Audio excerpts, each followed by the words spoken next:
Hey everyone, have you ever wondered why it rains? Well, buckled up because today I'm going to unravel the mystery behind those drops of water that fall from the sky. First, let's talk about the basics.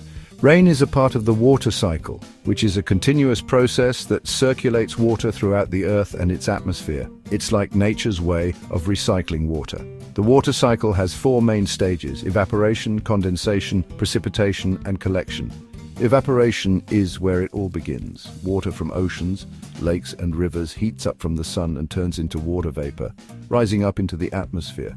Think of it like when you boil water and steam rises from the pot.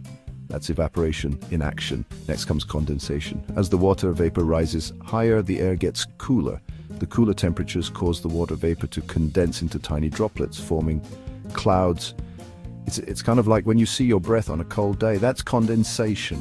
Now here's where the magic happens: precipitation. When those tiny droplets in the clouds combine to form bigger droplets, they eventually become heavy enough to fall back to Earth as rain. Sometimes, if the temperature is low enough, this precipitation can fall as snow, sleet, or hail. Finally, we have collection. After the rain falls, it collects in bodies of water like rivers, lakes, and oceans, and the whole cycle starts all over again. But did you know that rain isn't just about water? Rain plays a crucial role in our ecosystem. It helps to nourish plants, refill our freshwater supplies, and even influence the weather patterns. Without rain, life on Earth would be very different. Now, here's a fun fact. Not all rain is the same. Depending on where you are in the world, rain can vary in temperature, volume, and even the size of the raindrops.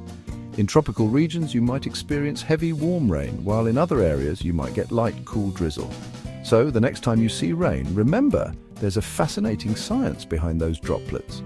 From evaporation to condensation, precipitation, and collection, it's all part of the incredible water cycle that keeps our planet thriving. Thanks for watching. If you enjoyed this video, give it a thumbs up and don't forget to subscribe for more awesome science content. Stay curious and I'll see you next time.